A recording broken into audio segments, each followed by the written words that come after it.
Not only did Manchester United lose in agonising fashion against Chelsea on Thursday night, but they also got 2 or potentially 3 more injuries for Eric Ten Hag's squad in a season which has been plagued by issues like this.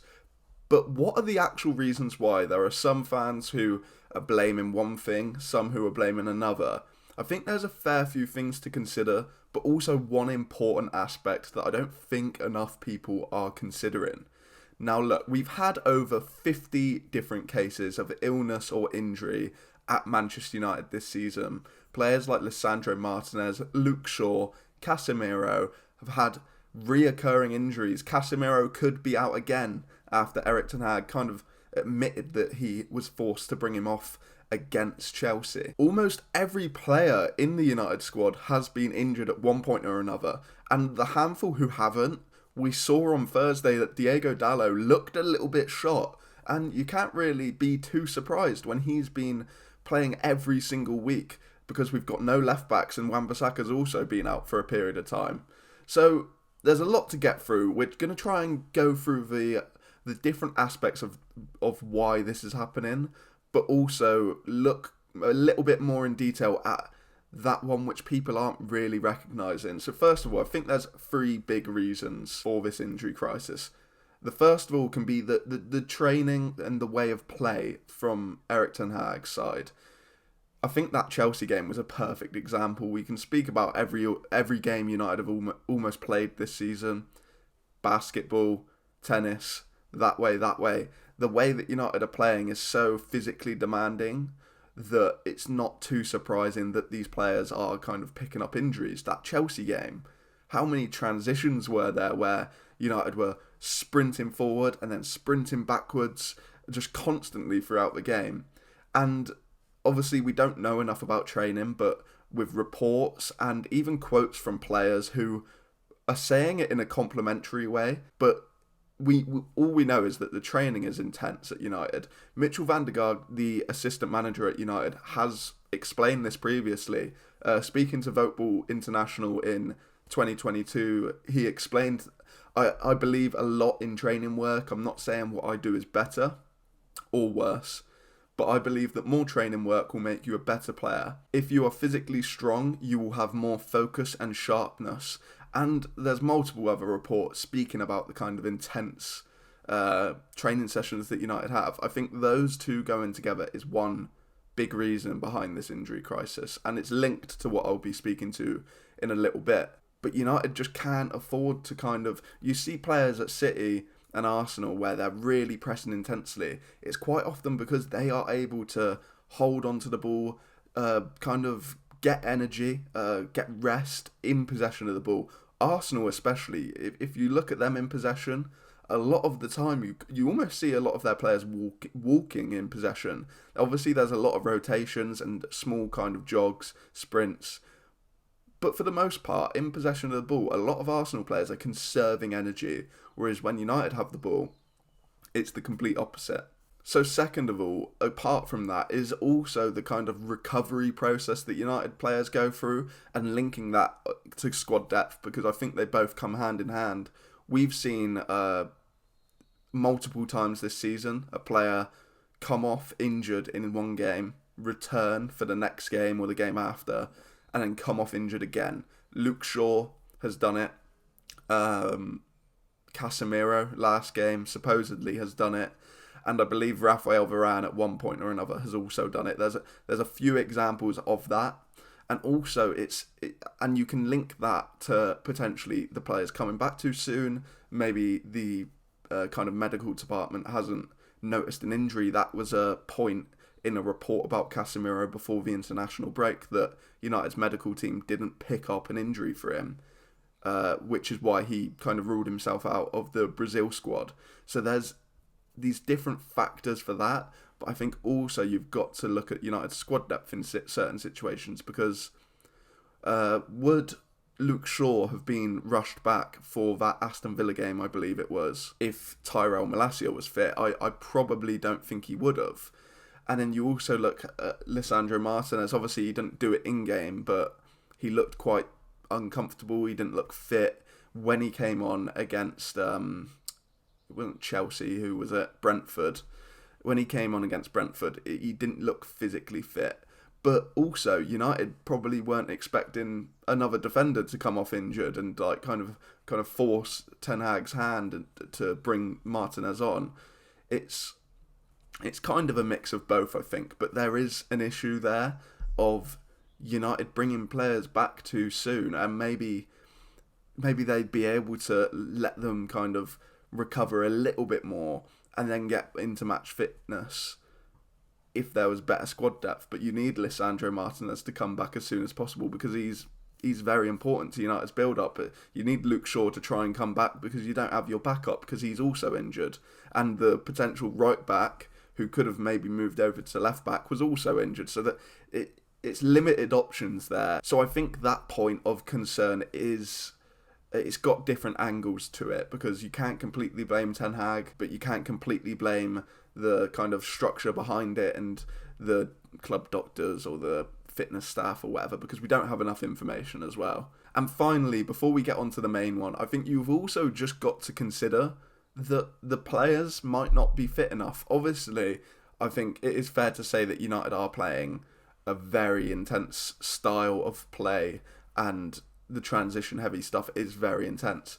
But certain players are looking just shot physically anyway. I think Casemiro against Chelsea, that was a very stark performance from him, and I think a lot of people have criticised him this year, maybe for tackling too late, kind of not staying in his position, wayward passing. But against Chelsea was one of the first times where, and there has been a couple of others, but it was one of the most stark examples where it looked like Casemiro was physically shot. And maybe it was that injury, which is another issue kind of in the injury crisis, but it looks like he's starting to be a little bit physically shot. And obviously Raphael Varane, a bit of a similar story. Harry Maguire is not probably as physical as he was when he first joined United. He's getting injuries. He's kind of not playing even though he came into form, he's still not playing as consistently because of those injury troubles. And there's a lot of different examples. Luke Shaw, brilliant player, but also he's physically shot. Bruno Fernandes is probably one of few who is just a physical monster, like Alejandro Garnacho, like Diego Dallo. Those three have played the most minutes for United this season, but you can't expect that to keep going on. Maybe Bruno Fernandes, because he's shown it over a number of years, but Garnacho cannot continue playing this amount of minutes because other players either aren't in form or are getting injured. Those three different reasons all kind of intertwine. But I think the biggest thing that people aren't really considering for this injury crisis is last season. Now, not just the amount of games that United played last season, which was over 60, which will affect an injury crisis.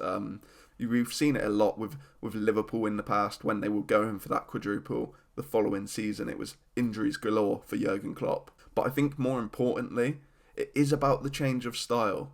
United weren't playing this completely transition-heavy kind of football last year, and they were also like kind of taking pride in defensive solidity.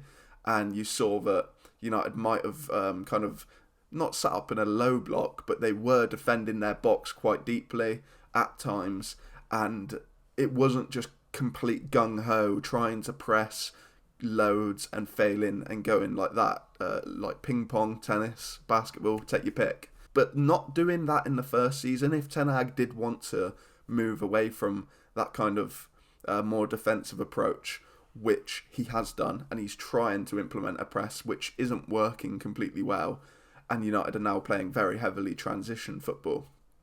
If he did want to move into that, he needed to do it last season, because it seems that a lot of these players have almost gone from one polar opposite to another, and you've gone from a really kind of, I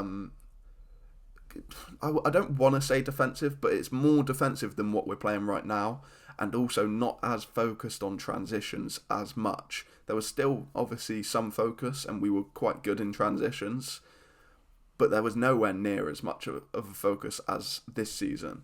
And now that Ten Hag has almost kind of completely gone transition heavy, I think that change, let alone playing that football in the first place, but that change from one complete style to another has contributed to this injury crisis because United's players weren't used to it. And additionally, it links to Ten Hag's biggest problem since he's joined United, in my opinion, which is not defining that style of play in his first season in charge, even though we won a trophy, even though we finished third in the league. If he had that defined kind of style and he was going all out pressing and the players couldn't deal with it in that first season, then it wouldn't be as bad. I mean, if you do look back, and Jurgen Klopp in his first season at Liverpool, he had 30 to 40 injuries before January because he was implementing a new training style, a new style of play on the pitch, and Liverpool players were suffering. And that's kind of what United players are doing now, but it's happening in the second season, so there's less leeway because, especially even though Liverpool are a big club, it's not the same as United. You don't get the same leeway where Ten Hag was kind of had his head on a stick after 2 games. So he obviously might have underestimated how much he needed to kind of press, how much he needed to his team to work hard, and tried to make up for it in this second season, and it's not worked because you can't go from one extreme to the other. It needs to be almost a steady kind of movement across where start pressing more, they start pressing more, that you bring the fullbacks up, it kind of in steps, where it seems like United under Ten Hag this season have tried to just go from one extreme to the other, and those issues have cropped up. If Ten Hag stays at United, which, I mean, we don't know whether he will, you'd like to think that this wouldn't be as big of a problem next season. Obviously, there is still the fact that teams like Liverpool, teams like Arsenal, teams like City, they are not pressing or playing the way that United are playing. So you can't kind of expect United to continue playing this kind of football. But if they do refine the press a little bit more, if they do kind of refine the general play a little bit more, I do think there won't be as many injuries, not just because of that, but because hopefully the players or new players who come in are more accustomed to that physical nature, because there's just been such a big difference. And I think that might have shocked a fair few players. You saw Luke Shaw, he did have an injury last season, but he was quite available throughout most of the season. And Lisandro is a bit of a harsh one because obviously it was a very serious kind of ankle kind of injury which he sustained, which was an impact. So not as much on the intensity side of things. But there are multiple players where I think Shaw's the best example, where he played quite a lot of minutes last season, whereas this year it's going to be a lot less. And I don't think it's much of a coincidence that it's because of that complete style change, where there's a lot more focus on intensity. So yeah, I think it's a multifaceted issue, this injury crisis at United, but there are issues on the training pitch. I think even though we're not there, we can guess that. There are issues on the pitch, we can all see that. Players running too much direct running, long distances. There are issues with the players. There are certain players who just aren't physically fit enough. I think we can all admit that. And the recovery process / squad depth that United have are also proving an issue in this injury crisis. But I do think people do need to consider that change from last season. And this isn't kind of letting Ten Hag off. I think it's just added context, and it's almost his fault really that he didn't go with this from the start. So it's an interesting topic. Hopefully United can deal with this injury crisis soon, but it's a bleak time at the club. With we got that amazing win against Liverpool, but these back-to-back games against Brentford and Chelsea have been really disappointing, and we've got Liverpool up again. We've got Liverpool again next, so it's a big couple of weeks. United look like they are just out of the race for the top 5, top 4, whatever finishes in the Champions League spots. It's probably Europa League football for United, if not worse, if they don't kind of start figuring their act out in their last few games. But yeah, let me know what you think of the kind of injury problems at Manchester United, and what do you think is that kind of most important aspect behind it. And let me know in the comments below. If you enjoyed the video, feel free to subscribe to the channel and like the video. And yeah, that is all from me. We'll see you in the next one.